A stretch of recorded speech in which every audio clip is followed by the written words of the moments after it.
Hello guys, আসসালামু আলাইকুম। সবাই কেমন আছেন? আশা করি আলহামদুলিল্লাহ ভালো আছেন। আমিও আল্লাহর রহমতে অনেক ভালো আছি। তো আপনাদের মাঝে আমি আরেকটি নতুন ব্লগ নিয়ে হাজির হলাম। তো আশা করি আমার ব্লগটা আমার ভিডিওটা সবাই শেষ পর্যন্ত দেখবেন, আর কেমন লাগছে অবশ্যই কমেন্ট করে জানাবেন। আর এই ভিডিওটা ছিল যখন আমি গ্রামে ছিলাম তখনকার ভিডিও। তো চলুন দেখা যাক। আর এই যে এখন আমি আছি এই ভিডিওর মধ্যে যে ভিডিওটা করা আছে সেটা হচ্ছে আমার চাচার বাসায়। তো এই যে আপনাদের দেখাবো আম গাছ, এই আম গাছে এত পরিমাণে আম ধরছে বলার মতো না। অনেক ঝোকায় ঝোকায় থোকায় থোকায় আম যেটা বলে, এত পরিমাণে মনে হচ্ছে এই গাছটাতে আল্লাহর রহমত ঢেলে দিয়েছে।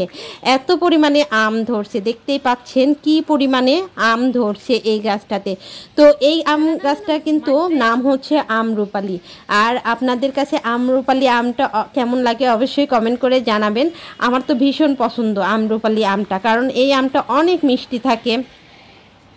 আর এরপর আমি আপনাদের দেখাবো গ্রামের ভিউটা, আকাশের ভিউ দেখাবো। আর এই যে সবুজ দেখতে পাচ্ছেন চারিপাশে যে সবুজ, এই সবুজটা আমার বেশি পছন্দ।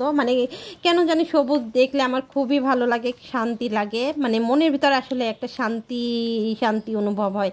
আর সবুজটা আসলেই ঠান্ডা ঠান্ডা একদম, নির্ভেজাল যাকে বলা চলে। আর এই সাইডটাতে ছিল একটা ডাব গাছ। আর এই তো দেখতে পাচ্ছেন এইখান থেকে মেন রাস্তা দেখা যাচ্ছে, এটা হচ্ছে আমাদের মেন রাস্তা, আমাদের সে গ্রামের রাস্তা যেটা বলে।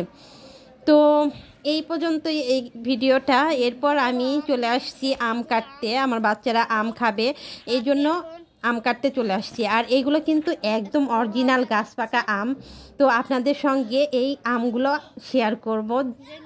এই তো দেখতে পাচ্ছেন এই আমটা কত বড় আর এত পরিমাণে মিষ্টি ছিল আমটা। আমার মনে হয় এই আমটার নাম গোপাল ভাঁড় না, কি বলবো, গোপাল ভাঁড় না কি জানি একটা আমের নাম আছে, সেইটা হবে হয়তো, কারণ এটা অনেক গোল গাল আর অনেক বড় ছিল। তো যার কারণে আমার এটাই মনে হচ্ছিল যে এই আমের নামটা এটাই হবে।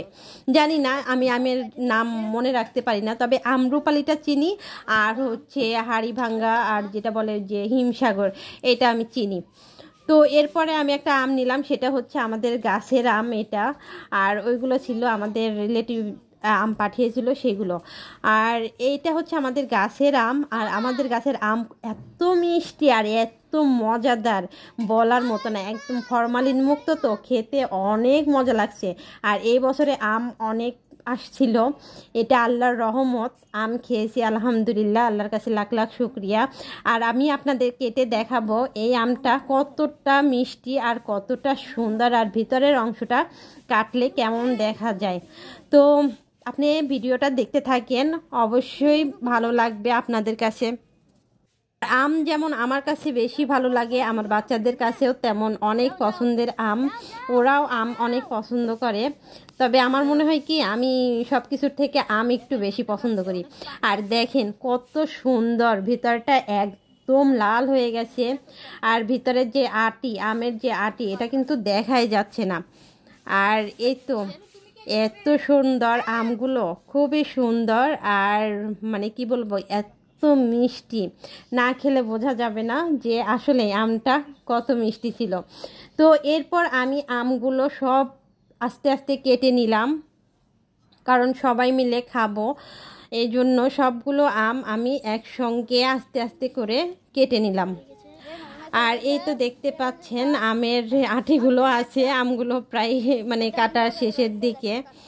তো আর এই যে আমটা দেখতে পাচ্ছেন, এই আমটা একদম ছোট, এই আমটার আমি নাম জানি না। এরপর আমি দেখাবো আপনাদেরকে এই যে কাঁঠাল, এখন ভাঙা হবে কাঁঠাল, বছরের প্রথম কাঁঠাল।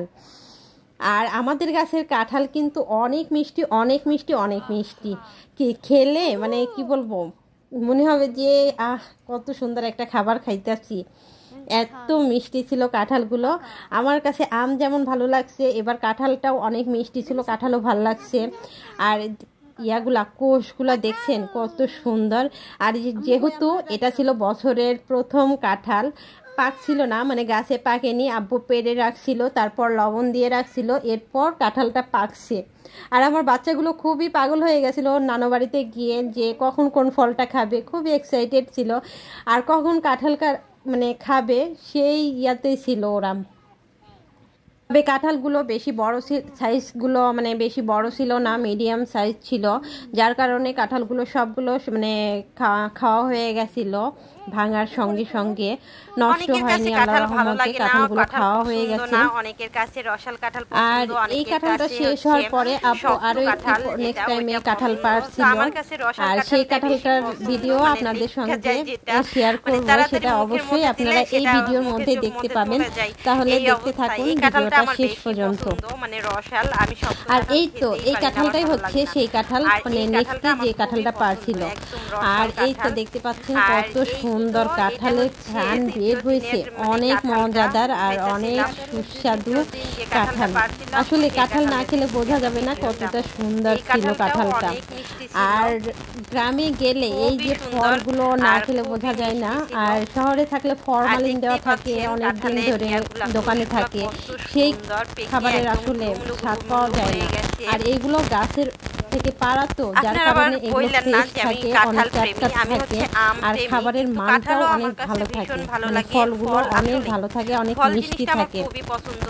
ছোটবেলায় দেখতাম যে আম্মু এই কাঁঠালগুলো দিয়ে মানে বড়া বানিয়ে দিত অনেক রকম। আর কাঁঠাল ভাঙলে ওই দিন রুটি পিঠা বানাইতো, মানে রুটি পিঠা দিয়ে চালের রুটি দিয়ে কাঁঠাল খেতে অনেক মজা, আবার মুড়ি দিয়েও কিন্তু কাঁঠাল খেতে অনেক মজা। তো আমি ছোটবেলায় দেখতাম আমার দাদুরা এগুলো খেত, মানে মুড়ি দিয়ে কাঁঠাল খেত, খুবই মজা লাগতো, মুড়ি দিয়ে কাঁঠাল খেতে অনেক মজা। আবার কোনো মেহমান আসলে তাদেরকে এই কাঁঠাল দিয়ে মুড়ি খেতে দিত, খুবই ভালো লাগতো। আমি যখন ভাঙতে বসেছি তখন দেখতেই পাচ্ছেন আমার হাতে অলরেডি মাছি চলে আসছে গন্ধে, মানে ঘ্রাণে, কাঁঠালের মানে ঘ্রাণে মাছি পর্যন্ত চলে আসছে, দেখতেই পাচ্ছেন। আর এত পরিমাণে ঘ্রাণ ছিল, আর এত মিষ্টি, এই এত মিষ্টি কাঁঠাল আমি কখনোই খাইনি। আমাদের গাছের কাঁঠালটা আসলে অনেক মিষ্টি ছিল। আপনাদের কাছে কাঁঠাল কেমন লাগে অবশ্যই কমেন্ট করে জানাবেন। অনেকে বলবে কাঁঠাল ভালো লাগে না, বাট আমার কাছে খারাপ লাগে না, মজাই লাগে। ভিডিও কেমন লাগলো অবশ্যই কমেন্ট করে জানাবেন। আল্লাহ হাফেজ সবাইকে।